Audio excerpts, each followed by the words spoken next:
ভাবুন তো, আপনি হঠাৎ করে ঘুম থেকে উঠলেন, কিন্তু চারপাশে সব কিছু বদলে গেছে। আকাশ অদ্ভুতভাবে কেঁপে উঠছে, মাটি ফেটে যাচ্ছে, পাহাড় তুলার মতো উড়ে যাচ্ছে বাতাসে। মানুষের চিৎকার, পশু পাখির করুণ ডাক, সব মিলিয়ে এক ভয়ঙ্কর দৃশ্য। বুঝতে পারছেন, এই পৃথিবীর শেষ সময়ে এসে গেছে। এ যেন এমন এক মুহূর্ত যেখানে কোনো আশ্রয় নেই পালানোর পথ। হঠাৎ সব কিছু থেমে যায় আর শুরু হয় এক সম্পূর্ণ নতুন অধ্যায়, আখিরাতের জীবন।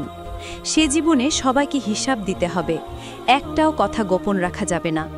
কে যাবে জান্নাতে আর কে ধ্বংস হবে জাহান্নামের আগুনে। মহান আল্লাহ আমাদের সবাইকে পুনরায় জীবিত করে তুলবেন আর বিশাল হাসরের ময়দানে দাঁড় করাবেন। কোটি কোটি মানুষের মাঝে আপনি দাঁড়িয়ে আছেন, সবার চোখে ভয়, উৎকণ্ঠা, অনুশোচনা। তখন একজন ফেরেশতা আপনার নাম ডাকবে আর শুরু হবে প্রশ্নোত্তর। রাসূলুল্লাহ সাল্লাল্লাহু আলাইহি ওয়াসাল্লাম বলেছেন, কিয়ামতের দিনে কোনো মানুষ এক কদমও নড়তে পারবে না যতক্ষণ না সে 5টি প্রশ্নের উত্তর দেয়। প্রথম প্রশ্ন, তোমার জীবন কিসের জন্য কাটিয়েছ? দ্বিতীয় প্রশ্ন, যৌবনকাল কোথায়, কিভাবে ব্যয় করেছ? তৃতীয়, কোন পথে উপার্জন করেছ আর কোথায় ব্যয় করেছ?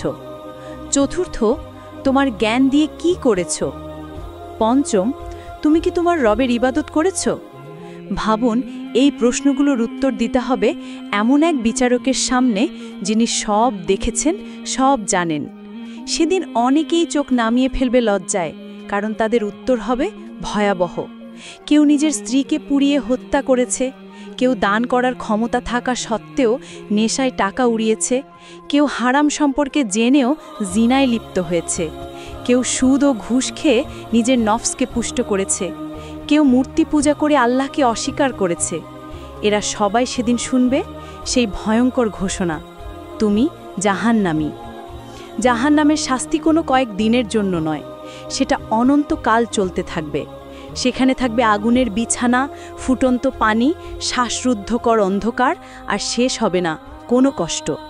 কিন্তু সেই দিনের জন্যই কিছু মুখ উজ্জ্বল হয়ে উঠবে।